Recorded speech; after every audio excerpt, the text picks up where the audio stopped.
Hello student, आज आप लोगों को एक सवाल बता रहे हैं।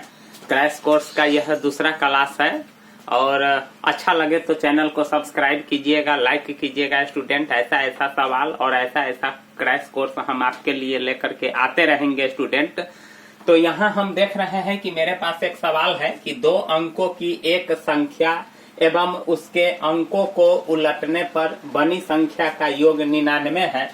यदि संख्या के अंकों का अंतर 5 हो तो संख्या ज्ञात कीजिए। स्टूडेंट, तो ऐसा ऐसा सवाल अक्सर पूछा जाता है और यह VVI क्वेश्चन है। और इस ऐसे ऐसे सवाल को हल करने के लिए स्टूडेंट सबसे पहले सवाल को अच्छी तरह से पढ़ करके समझना पड़ता है और आप समझ जाइएगा तो आसानी से हल कर लीजिएगा, लेकिन अगर नहीं समझिएगा तो थोड़ा बहुत प्रयास करना पड़ता है। तो स्टूडेंट, सबसे पहले इसमें समीकरण आपको बनाना पड़ता है और उसके बाद समीकरण बनाने के बाद x और y के रूप में आपको समीकरण बनाना होगा और बनाने के बाद उसको हल करके x और y का वैल्यू निकालने के बाद हम संख्या ज्ञात कर लेते हैं। तो किस प्रकार से निकालते हैं स्टूडेंट, तो आज हम आप लोगों को बताते हैं एकदम अच्छे तरीका से। वीडियो को अंत तक देखते रहिएगा। अगर अच्छा लगे स्टूडेंट तो चैनल को सब्सक्राइब कीजिएगा, लाइक कीजिएगा। तो यहाँ देख रहे हैं कि 2 अंकों की एक संख्या है। तो स्टूडेंट, 2 अंकों की संख्या होगा तो या एक इकाई होगा और दूसरा दहाई होगा। 2 अंकों की संख्या में एक इकाई होता है, दूसरा दहाई होता है। तो सबसे पहले हम यहाँ एक चर को इकाई मान लेंगे और दूसरा चर को दहाई मान लेंगे। तो हम वही चीज कर रहे हैं स्टूडेंट। यहाँ हम लिख रहे हैं कि माना कि इकाई अंक, माना कि इकाई अंक बराबर इकाई अंक स्टूडेंट, यहाँ इकाई अंक बराबर x, ठीक है।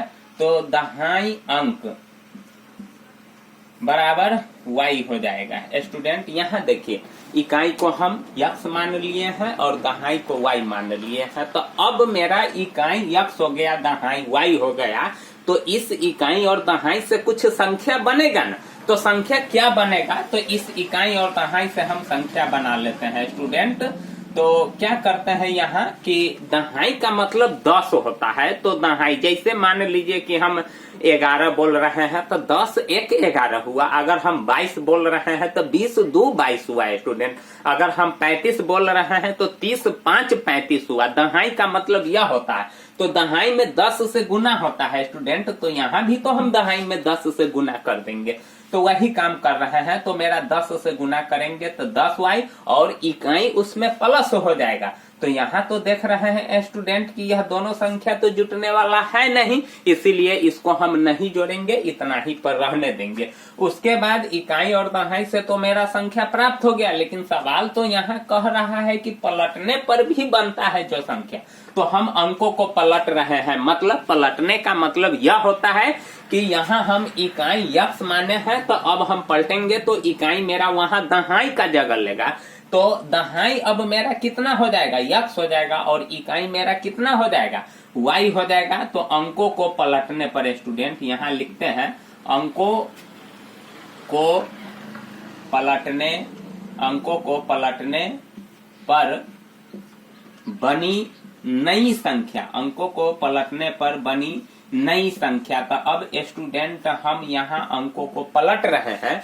तो अंक को पलट रहे हैं तो इसका मतलब है कि अब दहाई मेरा इकाई हो जाएगा और इकाई मेरा दहाई हो जाएगा।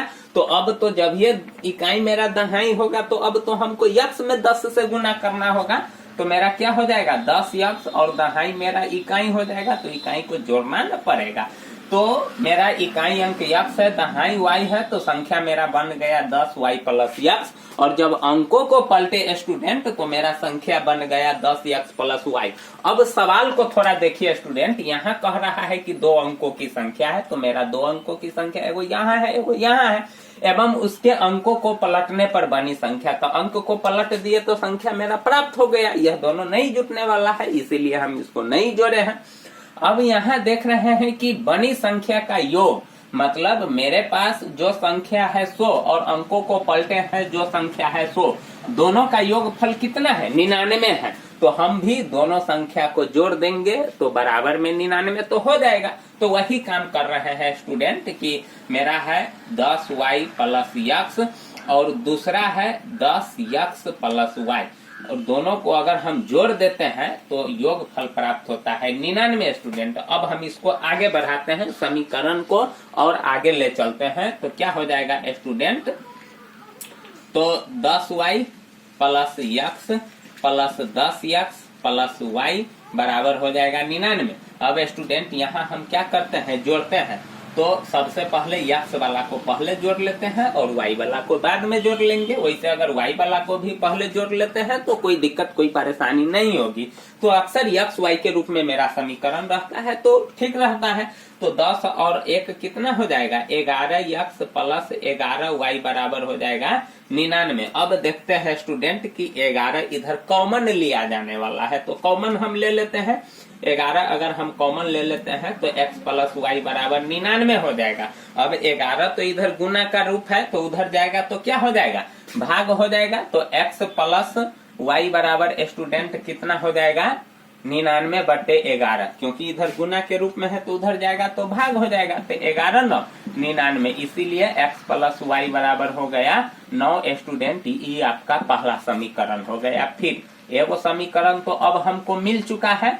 अब फिर प्रश्न से स्टूडेंट हम क्या करते हैं कि अब सवाल के दूसरे भाग में चलते हैं। कहता है यदि संख्या के अंकों का अंतर 5 है, तो स्टूडेंट यहाँ संख्या के अंकों का बात हो रहा है, तो अंक मेरा x है और दहाई अंक मेरा y है, तो इस दोनों का अंतर 5 है। तो अब यहाँ हम देख रहे हैं कि 5 मेरा धनात्मक है स्टूडेंट। तो आप जानते हैं कि हमेशा दहाई अंक बड़ा होता है और इकाई अंक छोटा होता है। तो हम क्या करते हैं कि दहाई में से इकाई को घटाते हैं, तो दहाई मेरा y है और इकाई मेरा x है, तो संख्या के अंकों का अंतर 5 हो गया स्टूडेंट। यहाँ बहुत ही ध्यान रखना है, अगर आप x माइनस y करते हैं तो फिर आपको -5 लिखना पड़ेगा, क्योंकि दहाई में से इकाई घटेगा तो माइनस में आंसर आएगा। लेकिन यहाँ हम दहाई माइनस इकाई किए हैं तो स्टूडेंट मेरा 5 आ गया है। अब हम इसको क्या करते हैं, समीकरण को सीधा कर लेते हैं, तो -x प्लस y बराबर 5, यह आपका दूसरा समीकरण हो गया। और जब एगो समीकरण मिल गया, दूसरा समीकरण मिल गया, तो अब स्टूडेंट या तो आप विलोपन विधि से हल करें, या प्रतिस्थापन विधि से हल करें, या वज्र गुणन विधि से हल करें। यहाँ आप कोई भी प्रक्रिया अपना सकते हैं स्टूडेंट। तो हमेशा क्या करते हैं कि हम विलोपन विधि का यूज करते हैं, क्योंकि विलोपन विधि एकदम ही हल्का होता है। तो यहाँ हम क्या करते हैं, विलोपन विधि में एगो टर्म को हमको लुप्त करना पड़ता है, यानी विलुप्त करना पड़ता है। तो सबसे पहले हम देख रहे हैं कि समीकरण एक में x प्लस y बराबर 9 है और दूसरा -x प्लस y है। तो यहाँ प्लस है, यहाँ माइनस है स्टूडेंट। तो हम क्या करेंगे, इसी टर्म को हटा देंगे। तो जब मेरा साइन अलग अलग है तो समीकरण को जोड़ना पड़ेगा। अगर हम y टर्म को हटाते तो यहाँ तो दोनों समान चिन्ह है, तो समान चिन्ह रहता है स्टूडेंट। तो समीकरण 1 में से 2 को घटाते हैं, लेकिन हम यहाँ x वाला को हटा रहे हैं, तो x वाला के चिन्ह को देखेंगे तो दोनों असमान चिन्ह है। तो समीकरण 1 और 2 को जोड़ देंगे। तो यहाँ लिखेंगे स्टूडेंट, समीकरण 1 और 2 को जोड़ने पर, 1 और 2 को जोड़ने पर स्टूडेंट, तो यहाँ हम क्या करेंगे, 1 और 2 को जोड़ेंगे। तो मेरा एक है x प्लस y बराबर 9 और दूसरा है स्टूडेंट y माइनस x बराबर, दूसरा है स्टूडेंट मेरा -x प्लस y बराबर 5। तो अब यहाँ क्या करते हैं स्टूडेंट, ये और ये कट जाएगा क्योंकि प्लस माइनस है, y और y कितना हो जाएगा, 2y बराबर 14 हो जाएगा स्टूडेंट। तो इस प्रकार से हम क्या करते हैं कि अब मेरा 2y बराबर 14 हो गया। तो स्टूडेंट थोड़ा हम इसको मिटा रहे हैं क्योंकि जगह का दिक्कत है। यहाँ से स्टूडेंट हम फिर क्या करते हैं, इसको मिटा देते हैं।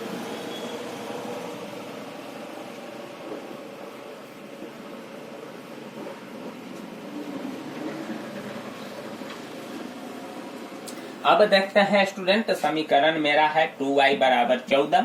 तो यहाँ हम y का वैल्यू निकालेंगे, तो गुना है तो उधर जाएगा तो भाग हो जाएगा, तो 2 7 14, इसीलिए y बराबर आ गया 7। अब y का मान हमको मिल गया। अब समीकरण 1 या 2 में हम क्या करेंगे, y का मान रख देंगे और वहां से x का वैल्यू निकाल लेंगे। तो समीकरण 1 में y का मान रखने पर तो समीकरण 1 है मेरा x प्लस वाई बराबर 9 स्टूडेंट। तो यहाँ हम क्या करते हैं, x प्लस 7 बराबर 9, तो x बराबर हो जाएगा 9 माइनस 7, इसीलिए x बराबर हो गया 2।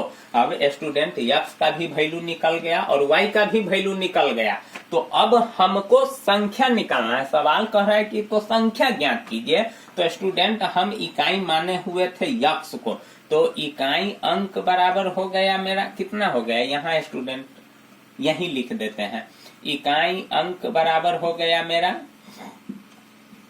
इकाई 2 हो गया क्योंकि x का वैल्यू 2 आया है, और दहाई अंक मेरा कितना हो गया स्टूडेंट, 7 हो गया। तो संख्या हम बनाएंगे, तो संख्या बनाएंगे तो क्या होगा, दहाई में फिर 10 से गुना हो जाएगा और इकाई जुट जाएगा, तो 10 सत्तर 70 प्लस 2 यानी कितना हो जाएगा, 72 हो जाएगा स्टूडेंट। तो यही आपका आंसर हुआ। अगर अंकों को पलटिएगा तो 27 हो जाएगा। तो स्टूडेंट अगर आपको समझ में आए तो चैनल को सब्सक्राइब कीजिएगा। आपके लिए हम क्रैश कोर्स लेकर के आते रहेंगे। तो ऐसे ऐसे सवालों पर ध्यान आप देते रहिएगा। आपसे उम्मीद करते हैं कि आप यह सवाल अच्छी तरह से समझ गए होइएगा स्टूडेंट। तो चैनल को जरूर सब्सक्राइब कर दीजिएगा, क्योंकि मैं आप ही लोगों के भरोसे यह वीडियो बनाता हूँ स्टूडेंट। इसीलिए चैनल को जरूर सब्सक्राइब कीजिएगा और बेल आइकन बटन को भी दबा दीजिएगा, ताकि जो भी वीडियो हम बनाते रहेंगे आपके यहाँ आसानी से पहुंच जाएगा स्टूडेंट। थैंक यू, धन्यवाद।